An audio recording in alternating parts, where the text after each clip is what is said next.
오늘 수요 찬양 예배 말씀입니다. 고린도후서 7장 9절부터 마지막 16절까지 말씀. 본문을 먼저 읽으시고 구원에 이르게 하는 회개, 두 번째 시간 말씀 공부하도록 하겠습니다. 바울이 고린도 교회 성도들의 신앙생활하는 모습을 안타깝게 여겼기 때문에 눈물의 편지를 보내었죠. 편지를 보내면서 이렇게 권면했습니다. 우리가 하나님을 두려워하는 가운데서 거룩함을 온전히 이루어 육과 영의 온갖 더러운 것에서 자신을 깨끗하게 하자라는 권면을 함께 주었죠. 그런데 우리 성도님들은 이제 거룩함에 대해서 이야기를 하면은 조금 고리타분하게, 때로는 좀 거북하게 여기는 모습이 있기도 합니다. 그래서 바울은 부디 마음으로 우리를 영접해 달라, 우리가 이 권면하는 것을 기꺼이 좀 받아들여 달라라고 당부를 했죠. 성도들을 책망하려고 이런 말을 한 것이 아니라 정말 이 고린도에 있는 성도들이 거짓 교사들에게 속지 말고 하나님 앞에서 살아가도록 성도들을 향한 애정을 가지고 이제 아비의 마음으로 그렇게 권고한 것입니다. 눈물로 쓴 편지를 보내놓고 마음을 졸이던 바울에게 디도가 가져온 소식은 좋은 소식이었습니다. 그들이 눈물의 편지를 받고 애통하며 회개하였다라는 이 소식, 이것은 바울에게 큰 위로가 되었던 것이죠. 이처럼 우리도 좀 주의 일을 하면서 장벽에 가로막히거나 낙심되거나 힘들 때 하나님은 이런저런 방편으로 우리를 위로해 주시는 분이십니다. 실로 모든 위로의 하나님이 되시죠. 이와 같이 디도를 통해서 하나님의 위로를 받은 바울은 너무 기뻤습니다. 그렇겠죠. 하나님께서 디도를 통해 바울을 위로해 주셨으니 참 기뻤던 것이죠. 그래서 8절에 이렇게 말하였습니다. 그러므로 내가 편지로 너희를 근심하게 한 것을 후회하였으나 지금은 후회하지 아니함은 그 편지가 너희로 잠시만 근심하게 한 줄을 알미라. 눈물의 편지에 대해서 이야기하고 있는 것입니다. 그들에게 좀 안타까운 심령으로 보냈던 그 편지가 성도들의 마음을 아프게 한 것에 대해 잠시 후회하긴 했지만 이제는 후회하지 않는다라고 합니다. 바울의 책망으로 고린도 교회 성도들은 잠시 근심하기는 했지만 그 근심을 통해 하나님 앞에서 죄를 발견하고 회개하게 되었습니다. 결국 바울의 책망이 좋은 열매를 맺게 된 것이죠. 그들은 근심하였을지라도 하나님의 뜻을 따라 근심한 것이 되었습니다. 그리고 하나님의 뜻대로 하는 근심이 회개에 이르게 되었고, 그리고 생명의 열매를 맺는 그런 계기가 되었던 것입니다. 그래서 결과적으로 바울에게 큰 기쁨을 준 것입니다. 본문 9절 말씀입니다. 내가 지금 기뻐함은 너희로 근심하게 한 까닭이 아니요 도리어 너희가 근심함으로 회개함에 이른 까닭이라. 너희가 하나님의 뜻대로 근심하게 된 것은 우리에게서 아무 해도 받지 않게 하려 함이라. 결과적으로 바울은 조금도 그들에게 해를 끼친 것이 아니었다라고 말합니다. 바울은 성도들의 회개를 크게 기뻐하고 있습니다. 그들이 회개함으로 하나님 앞에 바로 서게 된 것, 하나님과 올바른 관계를 맺고 영적으로 더 성숙하게 되었기 때문에 기뻐하고 있는 것입니다. 참 책망이라는 것이 묘한 그런 모습이 있는데요. 어떤 사람들은 책망을 하면서 자기 감정을 풀고자 하는 그런 모습도 있습니다. 내가 정말 그 사람을 사랑해서 하는 것인가, 아니면 내 속풀이를 하고자 하는 것인가에 따라 결과가 크게 달라집니다. 내 기분 풀고 속 시원하고자 책망해서는 안 된다라는 것이죠. 바울은 이 책망으로 말미암아 고린도 교회 성도들을 근심하게 한 것을 기뻐하지 않았고 회개에 이르게 된 것을 보면서 크게 기뻐하고 있습니다. 무엇보다도 바울 자신의 기쁨은 어떤 기쁨이었겠습니까? 성도들이 내 권면을 듣고 내 말대로 했다, 이런 것이 아니었습니다. 하나님이 원하시는 대로 하나님의 뜻대로 변화되고 성숙된 그 성도들의 모습으로 인해 기쁘다라고 표현하고 있습니다.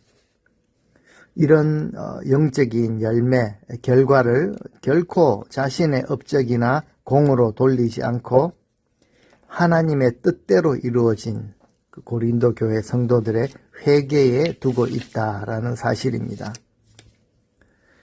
마음만 먹으면 얼마든지 이런 좋은 결과, 영적 열매는 내 사역의 결과다라고 자랑할 만하죠. 바울이 사역을 감당하는 동안 수고와 고생을 많이 했습니다. 스스로도 충분히 나는 보상받을 자격이 있다라고 할 수도 있었겠죠. 사방으로 환난을 당하였고 밖으로는 늘 분쟁과 모함을 당했고 안으로는 두려움도 있었습니다. 그런데 바울은 너희가 하나님의 뜻대로 근심하게 된 것이라 라고 그렇게 하나님의 뜻으로 돌리고 있습니다. 10절 말씀, 하나님의 뜻대로 하는 근심은 후회할 것이 없는 구원에 이르는 회개를 이루는 것이요 세상 근심은 사망을 이루는 것이니라. 여기서 두 종류의 근심을 이야기하고 있습니다. 먼저는 하나님의 뜻대로 하는 근심, 즉 어떻게 하면 하나님의 뜻을 이루게 할까 하는 근심이죠. 또 책망을 받을 때에도 그 책망을 하나님의 관심과 하나님의 사랑으로 받아들입니다. 그래서 근심하게 되는 것, 쉬운 말로 말하자면 경건한 근심이죠. 그런가 하면 세상 근심도 있습니다. 그런데 그 결과가 너무 다르죠.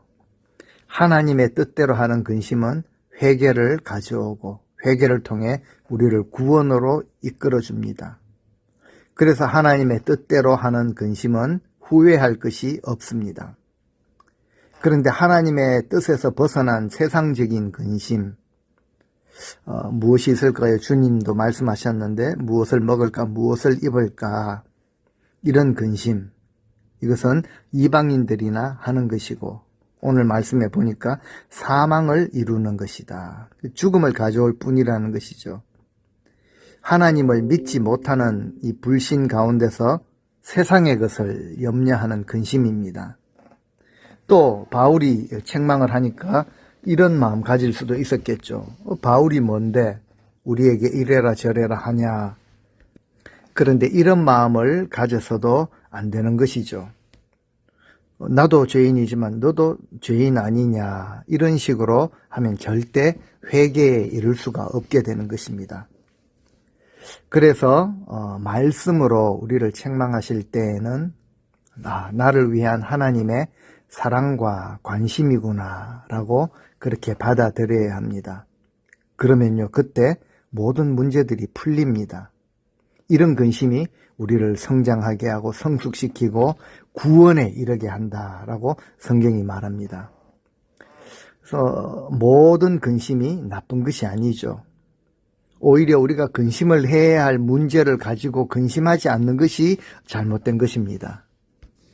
예를 들면 우리 자녀들 세대, 정말 자녀들을 위한 그런 근심이라고 말할 수도 있겠습니다. 그래서 예수님께서 산상수훈에서도요, 이제 애통하는 자가 복이 있다. 저희가 웃을 것이다. 화 있을진저 너희 웃는 자여 너희가 애통하며 울리로다 라고 말씀하셨습니다. 우리는 죄가 있을 때 하나님의 뜻을 생각하고 근심하고 애통할 수 있어야 합니다. 그래야 하나님의 위로가 주어지는 법입니다. 그런데 자신에게 죄의 문제가 있을지라도 웃고 평안하다라고 하는 자에게는 화가 있게 되는 것이죠. 결국 우리는 적극적으로 하나님의 뜻대로 근심할 수 있어야 합니다. 11절 말씀입니다. 쉬운 성경에 이렇게 표현하고 있습니다. 보십시오. 하나님의 뜻에 맞는 경건한 슬픔은, 근심은 여러분에게 얼마나 많은 유익을 안겨다 주었습니까? 그로 인해 여러분은 더욱 열심을 내게 되었고 더욱 변호하게 되었으며, 이제 복음을 변호했다는 뜻이죠. 더욱 의분을 갖게 되었고 더욱 하나님을 두려워하게 되었습니다. 또한 더욱 간절한 마음과 더욱 뜨거운 마음과 더욱 죄에 대하여 응징하려는 자세를 갖게 되었습니다. 이처럼 여러분은 모든 면에서 여러분 자신의 깨끗함을 보여주었습니다.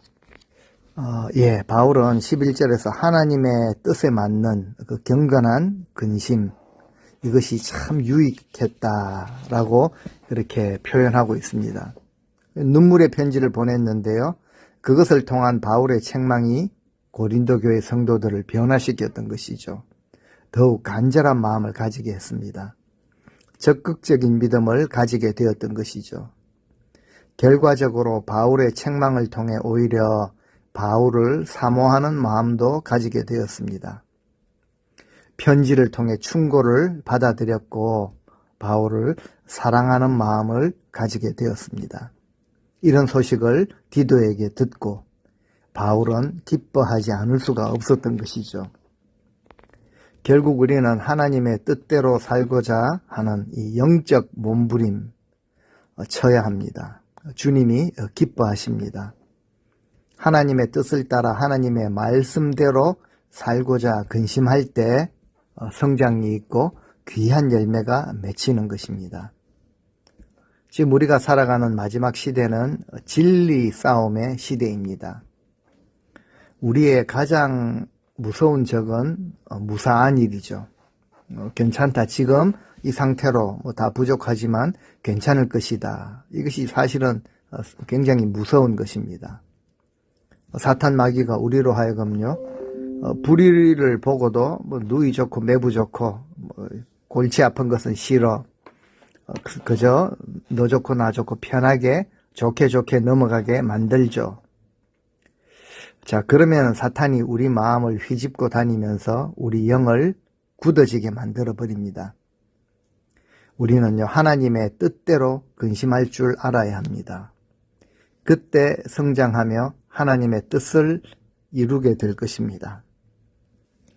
고린도 교회 성도들은 바울의 이 편지를 받고 그들이 이전까지는 가볍게 여겼던 그런 일들을 이제는 분명하고도 의롭게 처리했고, 그 일에 대해 바울로부터 더 이상 책망받을 그런 여지를 남겨두지 않았다라는 것을 이제 12절 말씀을 통해서도 알 수가 있습니다. 12절, 그런즉 내가 너희에게 쓴 것은 그 불의를 행한 자를 위한 것도 아니요 그 불의를 당한 자를 위한 것도 아니요 오직 우리를 위한 너희의 간절함이니 하나님 앞에서 너희에게 나타나게 하려 함이로라.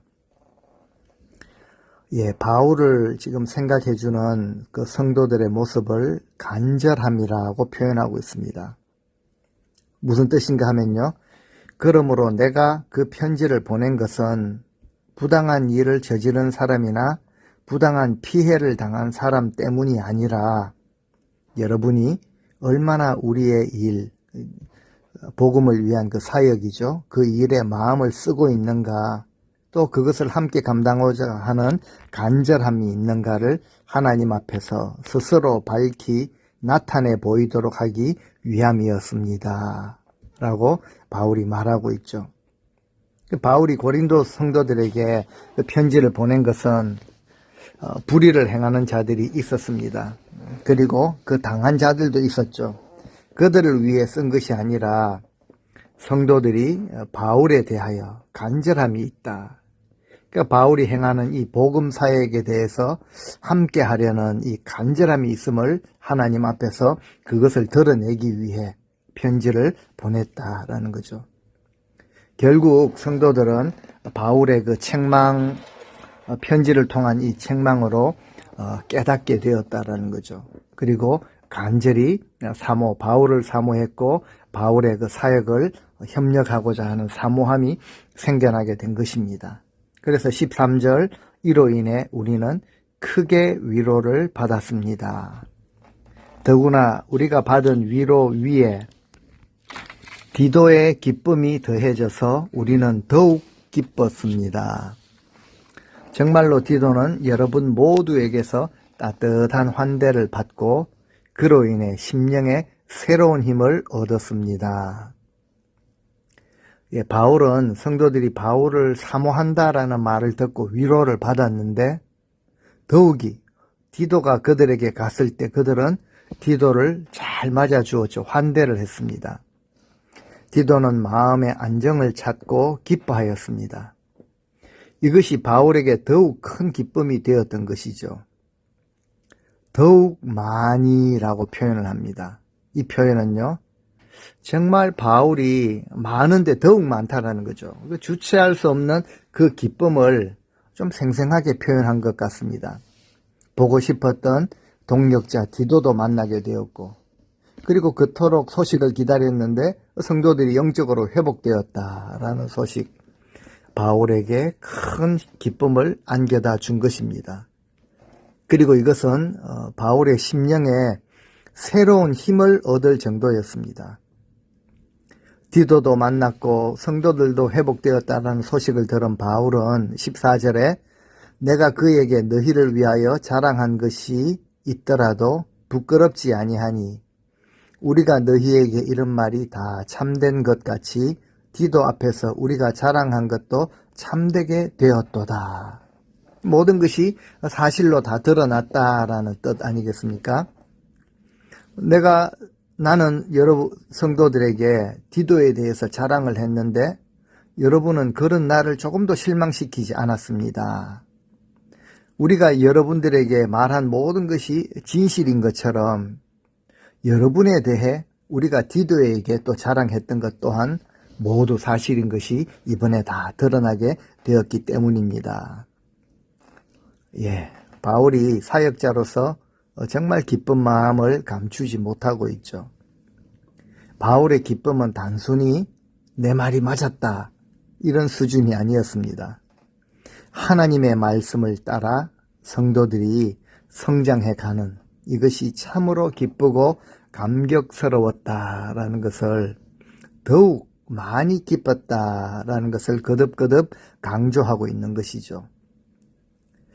오늘 말씀 전체에 바울의 기쁨이 나타나고 있습니다.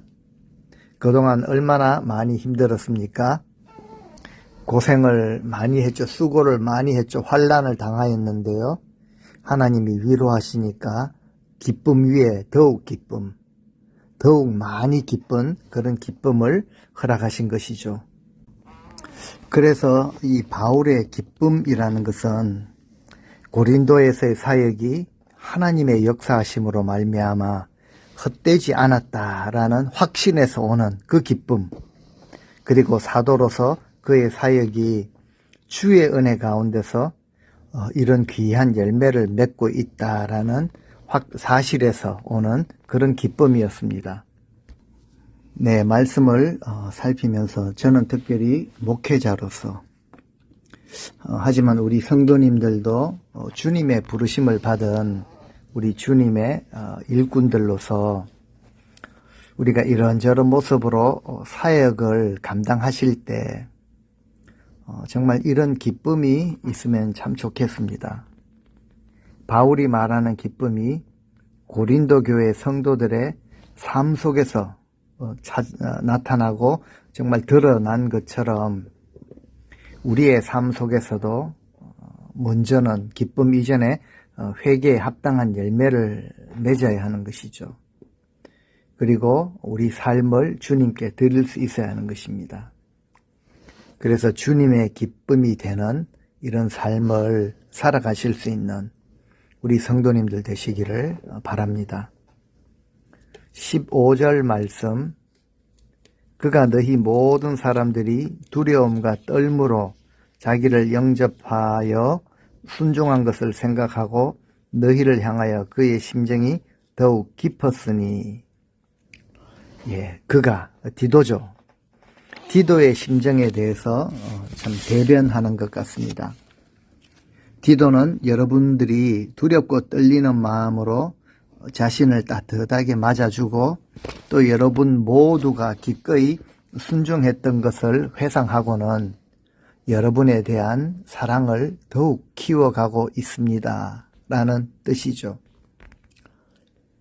바울은 믿음의 영적인 아들과도 같았던 이 디도가 성도들에게 진심으로 환영을 받고 위로를 받았기 때문에 마지막 16절에 이렇게 표현합니다. 내가 범사에 너희를 신뢰하게 된 것을 기뻐하노라. 이제 나는 여러분을 전적으로 신뢰할 수 있게 된 것에 대해 얼마나 기쁜지 모르겠습니다. 또 기쁘다라고 그렇게 표현하고 있습니다. 바울은 결국 고린도 교회 성도들을 향한 그 사랑과 그 믿음이 헛되지 않았다는 것을 알게 된 이 기쁨이 있었죠. 우리가 부모로서 같은 그런 마음일 것입니다. 자녀에 대한 우리 부모님들의 사랑과 믿음이 헛되지 않았다라는 이 사실을 어떻게 발견할까요? 자녀들이 자신의 삶을 통해 보여줄 때 이것만큼 부모님들에게 큰 기쁨이 또 어디 있겠습니까? 자녀들이 세상에서 좀 자리를 잡고 안정되게 성공한 삶을 사는 것도 참 기쁘겠죠. 그런데 정말 주의 일꾼이 되어서 정말 신실하게 하나님의 사람으로 살아가는 모습을 볼 때 이것은 부모에게 가장 큰 기쁨이 될 것입니다. 우리 자녀들이 가는 곳마다 사람들에게서 환영을 받고 인정을 받고 환대를 받는 것을 보는 부모의 기쁨 또한 얼마나 크겠습니까? 이런 기쁨을 다 원하시죠. 그런데 이런 충만한 기쁨이 어디에서 출발을 했는가? 오늘 본문에 보면요, 정말 그 성도들이 하나님의 뜻대로 하는 근심을 하게 되었을 때 분명한 유익이 따라오는데 이런 기쁨들이 따라왔다라는 것이죠. 마지막으로 11절만 한번 다시 보겠습니다. 보라, 하나님의 뜻대로 하게 된 이 근심이 너희로 얼마나 간절하게 하며 얼마나 변증하게 하며 얼마나 분하게 하며 얼마나 두렵게 하며 얼마나 사모하게 하며 얼마나 열심 있게 하며 얼마나 벌하게 하였는가. 너희가 그 일에 대하여 일체 너희 자신의 깨끗함을 나타내었느니라. 우리의 삶을 통해 하나님의 뜻이 이루어지는 것, 그것보다 더 복된 삶은 없습니다. 바울은 성도들의 삶 가운데 하나님의 뜻을 이루기 위해 회개해야 하는 것은 없는지 살펴야 한다라고 권면을 했죠. 그리고 그런 삶의 모습이 있다면 하나님의 뜻을 따르기 위해 근심하고 회개하고 그래서 구원에 이르는 삶을 살아가야 한다라는 것을 가르쳐 주는 것이죠. 그런 삶이 우리를 하나님 앞에서 거룩하게 하고 또한 인생의 마지막 날 주님의 심판대 앞에 섰을 때에도 그래서 우리 인생을 돌아보더라도 결코 후회가 없는 삶을 살도록 인도해 주실 것입니다. 오늘도 이 말씀을 들으시는 우리 모든 성도 여러분들, 혹시 우리의 삶 가운데 하나님의 뜻으로부터 멀어진 모습은 없는가? 하나님의 뜻에 맞추어 살려는 사람은 반드시 세상의 방식, 세상의 그 반대에 부딪히게 되어 있습니다. 따라서 누구든지 하나님의 뜻을 온전히 따라 살려고 하는 사람은 마음에 근심이 있을 수밖에 없습니다. 하지만 이런 근심 가운데서도 하나님의 뜻을 끝까지 붙들고 살아가므로 우리는 하나님의 거룩하심을 닮아가고 주님의 놀라운 은혜 안에서 승리하는 삶을 살아갈 수 있는 것입니다. 세상 근심이 아니라 하나님의 뜻을 따르기 위한 우리 삶의 태도, 마음의 자세를 가지고 정말 하나님의 뜻대로 하는 근심을 함께 감당하시면서 인생을 정말 귀하고 값지게 살아갈 수 있는 우리 성도님들 다 되시기를 주님의 이름으로 축원드립니다. 아멘.